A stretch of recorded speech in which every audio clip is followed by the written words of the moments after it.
University के जो जिम्मेदारान हैं, जो वुज़रा हैं और जो मेयर वेयर हैं, इनको शर्म आनी चाहिए। यहाँ कहीं जो है आप पूरा शहर घूम लें, तालीम बर्बाद, सेहत बर्बाद, इंफ्रास्ट्रक्चर बर्बाद। क्या चाहते हैं कि ये कराची वाले क्या समुंदर बुर्द करने के इरादा रखता है क्या पाकिस्तान पीपल्स पार्टी वाले? ऐसी सूरत हाल में हमें अगर बात नहीं करने दी जाएगी, हम शहरी सिंध की सबसे मुअस्सर आवाज है। पिछले 40 सालों से शहरी सिंध हमारा मैंडेट अगर किसी जमात को देती है तो वो मुत्तहिदा कौमी मूवमेंट पाकिस्तान है। और MQM पाकिस्तान इन अवामी इशूज को टेकअप करती थी, टेकअप कर रही है और इंशाअल्लाह आगे भी करती रहेगी। अगर ये हुक्मरानों ने अपना क़िबला दुरुस्त नहीं किया तो ये आज तो टोकन एहतजाज था, आज टोकन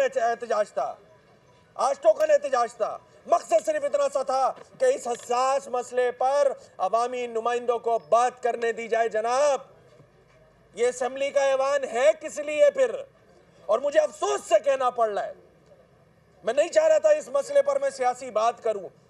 ये ऐसा मसला है जो मेरे आपके घर के बच्चों के साथ हो रहा है, इस शहर के एक एक फैमिली के साथ हो रहा है।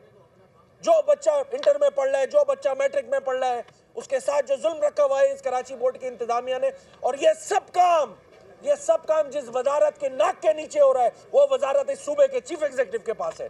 तो उनकी भी जिम्मेदारी बनती है कि अपना क़िबला दुरुस्त करें। होने वाली जो ज्यादती है उस पर इनको कंपनसेट करें, इस मसले को एड्रेस करें। ये वजीर आला सिंध की बुनियादी जिम्मेदारियों में शामिल है। आज हम उनको जिम्मेदारी का एहसास दिलाने की कोशिश कर रहे थे, तो इन हुक्मरानों ने हमें बात नहीं करने दी। स्पीकर जो डिप्टी स्पीकर साहब है, उनका रवैया भी हुक्मरानों की तरफ झुकाव था, नजर आ रहा था। डिक्टेशन ली जा रही थी नीचे से। ये कैसा डिप्टी स्पीकर साहब है भाई? आप डिक्टेशन पे चलेंगे? आप इस ऐवान के डिप्टी स्पीकर हैं जनाब, ये भूल गए हैं आप।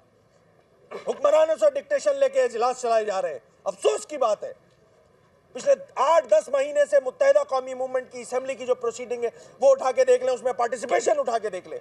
हर अच्छे जायज मसले पर हम हुक्मरानों के जहां जो बेहतरीन, वैसे तो कमी नजर आती है इस सूबे में, मगर उसमें हम अपनी पार्टिसिपेशन शो करते हैं हर मसले पर। आज एक और इंपॉर्टेंट बात, इस शहरी सिंध का मुकदमा जब मुत्तहिदा कौमी मूवमेंट पाकिस्तान के अरकान इस ऐवान में लड़ रहे थे तो 2 जमातें और भी हैं इस ऐवान में।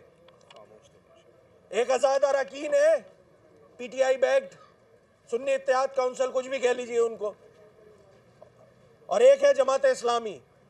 इन दोनों ने आज बाकायदा पीपल्स पार्टी की B टीम होने का सबूत दिया है इस मसले पर, जो कि एक जेन्युइन मसला है, एक एडमिनिस्ट्रेटिव मसला चल रहा है बोर्ड्स को लेके, जिस पे हुक्मरान चुप साध लिए बैठे हैं। उस मसले पर मैं दोनों जमातों के पास गया था, उनसे बात की थी कि इस मसले पर मुत्तहिदा कौमी मूवमेंट पाकिस्तान का साथ दें। जनाब, ये MQM का मसला नहीं है, ये शहर कराची का मसला है। इस पे हमारी आवाज से आवाज मिलाएं। मगर अफसोस के साथ दोनों ने B टीम होने का बिल्कुल बता दिया, सबूत दे दिया। आज खामोशी इख्तियार की हुई थी जनाब, खामोशी इख्तियार की हुई थी। इस मसले पर अगर हमें बात इसी तरह नहीं करने दी जाएगी तो ये एहतजाज हम करते रहेंगे। हम इस तरह चीज़ों को छोड़ नहीं सकते। हर मसले पर मुत्तहिदा कौमी मूवमेंट पाकिस्तान आवाज़ उठाती थी, आवाज़ उठा रही है और आवाज़ इंशाअल्लाह उठाती रहेगी। इस मसले को भी हुक्मरानों को देखना होगा, ये मुस्तकबिल के मेहमारों का मसला है। हम इस मसले पर हुकूमत को स्पेयर नहीं करेंगे इंशाअल्लाह। अली भाई, कराची की पब्लिक सेक्टर की यूनिवर्सिटियां हों या बोर्ड्स हों, सालों से इतलात है कि पैसे लेकर वहाँ लोगों की तैनाती की जाती है। तो क्या आप लोग इतने भोले हैं कि आपको पता नहीं चलता? इतने सालों से आप लोगों ने इस मसले पर आवाज़ क्यों नहीं उठाई? जब सिफारिशी लोग आएंगे तो इस तरह के नताइज तो आने दें।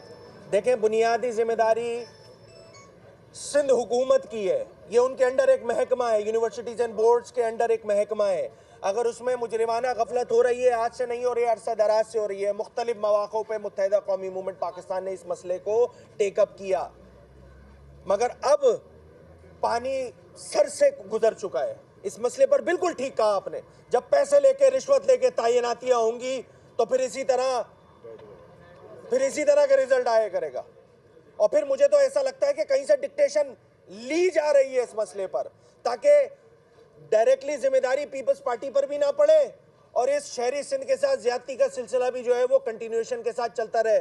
नहीं चलने देगी मुत्तहिदा कौम पाकिस्तान इंशाअल्लाह। बताइएगा बुनियादी इशू जो है, इस तरह बता रहे हैं कि मैट्रिक के नताइज में फर्क है शहरी सिंध में और देही सिंध में, इसी तरह एमडीकेट में भी हुआ था, तो ये सारा सिलसिला क्यों चल रहा है? देखिए, मैंने शुरुआत में ये बात की कि मुझे ऐसा लगता है, बल्कि अब तो बड़ी कन्विक्शन से ये बात कह सकता हूं मैं कि बाय डिजाइन, मैं रिपीट कर रहा हूं, बाय डिजाइन इस शहरी सिंध के मुस्तकबिल के जो मेमार हैं उनको मार्जिनलाइज किया जा रहा है।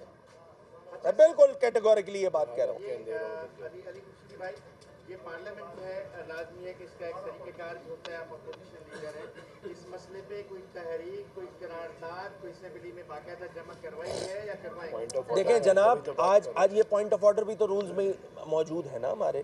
एक इशू इमीडिएट आया, आपके सामने रिजल्ट आया और उसमें देखा कि किस तरह ज्यादती का सिलसिला रवा रखा हुआ था। इस मसले को टेकअप करने के लिए आज चूंकि इजलास पहला दिन था, ना कॉल अटेंशन की सहूलत थी हमें ऑब्वियसली। अब हम पीर वाले दिन इस पे बात भी करेंगे इंशाल्लाह, और अगर बात नहीं करने दी जाएगी तो फिर ये एहतजाज इसी तरह चलता रहेगा। और ये जो हम यहाँ पे देते हैं बिजनेस आता है अपोजिशन का, वो तो वैसे ही हुकूमती अरकान की जानिब से बुलडोज कर दिया जाता है, तो बिजनेस तो आने ही नहीं देते हैं ये लोग उसके अंदर। तो हमारे पास तो एहतजाज का हक जो है फ्लोर ऑफ द हाउस पे इसी तरह है कि हम इश्यूज़ के ऊपर बात करें और ये सिलसिला अब जारी और सारी रहेगा। इसी तरह से हम हर इश्यूज़ के ऊपर फ्लोर ऑफ द हाउस पे भरपूर आवाज़ उठाएंगे और आपको नज़र आएगा ये होता हुआ।